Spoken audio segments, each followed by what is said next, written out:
আমরা কুমিল্লাবাসী বরাবরই আমাদের কুমিল্লার রাজনীতিবিদদের কাছ থেকে নানা উন্নয়নের প্রতিশ্রুতি, নানা উন্নয়নের ফুলঝুরি শুনে থাকি, কিন্তু বাস্তবায়ন বা রাজনীতিবিদদেরকে আমাদের নাগরিকদের মুখোমুখি করার সুযোগ হয় না। তো গতকালকে আমাদের কুমিল্লার সদর আসনের সংসদ সদস্য জননেতা মনিরুল চৌধুরী, যিনি কুমিল্লার উন্নয়নের জন্য অক্লান্ত পরিশ্রম করে যাচ্ছেন, উনি নাগরিক সমাবেশের আয়োজন করেছেন, যেখানটাতে উনি কুমিল্লার উন্নয়ন যাদের হাত দিয়ে হবে, যারা কুমিল্লার উন্নয়নের কাজগুলো করবেন, তাদের সাথে কুমিল্লার নাগরিকদের একটা সমাবেশ করেছেন। যে সমাবেশটা ঘিরে আসলে কুমিল্লার মানুষের মধ্যে একটা উৎসাহ, উদ্দীপনা, আগ্রহ কাজ করেছিল, যে আসলে সারা দিনব্যাপী সবাই একটা অপেক্ষা ছিল যে কুমিল্লার মানুষের জন্য কুমিল্লার রাজনীতিবিদরা কি নিয়ে আসেন। বা গত কয়েক মাসে, মানে ফেব্রুয়ারি মাসে এই সরকার দায়িত্ব গ্রহণ করেছে, এরপরে এই কয়েকদিনে কুমিল্লার জন্য কি কি উন্নয়ন করা হয়েছে, কি কি পরিকল্পনা করা হয়েছে, যেখানটাতে প্রধান অতিথি হিসাবে উপস্থিত ছিলেন গণপ্রজাতন্ত্রী বাংলাদেশ সরকারের মাননীয় গণপূর্ত মন্ত্রী, কুমিল্লার বড়ুয়ার কৃতি সন্তান, কুমিল্লা জেলা বিএনপির সভাপতি জাকারিয়া তাহের সুমন, কুমিল্লা সিটি কর্পোরেশনের প্রশাসক ইউসুফ মোল্লা টিপু, কুমিল্লা নগর উন্নয়ন কর্তৃপক্ষের চেয়ারম্যান উদ্বাদুল বারী আবু এবং কুমিল্লা জেলা পরিষদের চেয়ারম্যান মোস্তাক মিয়া। আমাদের কুমিল্লাবাসীর যে প্রত্যাশাগুলো ছিল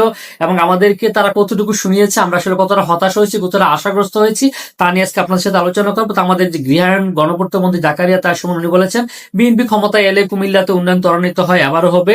এটি বিভাগীয় শহরে যে সকল সুযোগ সুবিধা পেয়ে থাকে, তার চেয়ে বেশি সুযোগ সুবিধা কুমিল্লা শহরকে দেওয়া হবে এবং কুমিল্লার উন্নয়নে তারা বেশি কাজ করবে। শুধু কুমিল্লা নয়, কুমিল্লা শহর নয়, কুমিল্লার প্রত্যেকটি উপজেলা এবং কুমিল্লা বিভাগের প্রত্যেকটা জায়গায় যেন উন্নয়ন হয়, সে বিষয়ে তারা লক্ষ্য রাখবেন। তাদের মধ্যে উল্লেখযোগ্য ছিল যে কুমিল্লা দ্রুত সময়ের মধ্যে বিভাগের কার্যক্রম শুরু করার প্রতিশ্রুতি দিয়েছেন। কুমিল্লার যে বিমানবন্দরটি আছে, আমরা আশা করছি খুব অল্প সময়ের মধ্যে কুমিল্লা বিমানবন্দরের কার্যক্রম শুরু হবে। কুমিল্লাকে যেটা হচ্ছে ঢাকা কুমিল্লা রেল লাইন নিয়ে, ঢাকা কুমিল্লা কর্ড লাইনের বিষয়টা আসলে তারা ক্লিয়ার করেননি। ঢাকা কুমিল্লা কর্ড লাইনটা আসলে কোথায় যুক্ত হবে, বিষয়টা তারা ক্লিয়ার করেন। এছাড়া আমাদের প্রধানমন্ত্রী আরেকটা বিষয় বলেছেন যে কুমিল্লা মেডিকেল কলেজ রয়েছে, যেখানে আসলে 500 শয্যার মেডিকেল কলেজ, এখানে কুমিল্লাতে আরো একটি 500 থেকে 1000 শয্যার হাসপাতাল করার প্রতিশ্রুতি দিয়েছেন। এবং ঢাকা কক্সবাজারের যে ট্রেন রয়েছে, যে ট্রেনগুলো আসলে আমাদের কুমিল্লা রেল স্টেশনে থামে না, তো জাকারিয়া তাহের সুমন এই বিষয়টা নিশ্চিত করেছেন খুব অল্প সময়ের মধ্যে ঢাকা কক্সবাজার যে ট্রেনগুলো আছে, ট্রেনগুলো কুমিল্লাতে স্টপেজ দেওয়া হবে এবং ঢাকা কুমিল্লা চট্টগ্রাম যে মহাসড়কটি আছে, বর্তমান মহাসড়ককে 10 লেন উন্নীতকরণ করা হবে, যার ফলে আসলে আমাদের কুমিল্লার অর্থনীতিতে ব্যাপক গতি আসবে এবং কুমিল্লার মানুষ ঢাকা এবং বন্দরনগরী চট্টগ্রামের সাথে যোগাযোগ ব্যবস্থাটা ত্বরান্বিত হবে। এছাড়া আরেকটি বিষয় হচ্ছে, যেটি ঢাকা কুমিল্লা চট্টগ্রাম মহাসড়কের বিকল্প মহাসড়কের যে চিন্তাটি রয়েছে, সেটি হচ্ছে কুমিল্লার সুয়াগাজী থেকে কুমিল্লার সদর উপজেলা, মানে গোমতী নদীর উত্তর পাড় দিয়ে কুমিল্লার সদর, বুড়িচং, ব্রাহ্মণপাড়া, দেবিদ্যা, কোম্পানিগঞ্জ, মুরাদনগর, হোমনা, বাঞ্ছারামপুর হয়ে 2500 ফেরিঘাট দিয়ে যে রাস্তাটি আসলে সংযোগ করার কথা, বিকল্প মহাসড়ক, এই মহাসড়কটির ব্যাপারে আসলে অগ্রগতি হয়েছে, এই বিষয়টি জানিয়েছেন মনিরুল চৌধুরী। এছাড়া আরেকটি বিষয় আমাদের কুমিল্লাবাসীর জন্য অত্যন্ত খুশির খবর, বাংলাদেশের যে বিভাগীয় শহরগুলো রয়েছে, 10টি বিভাগীয় শহরে আন্তর্জাতিক মানে ক্রিয়া কমপ্লেক্স হতে যাচ্ছে।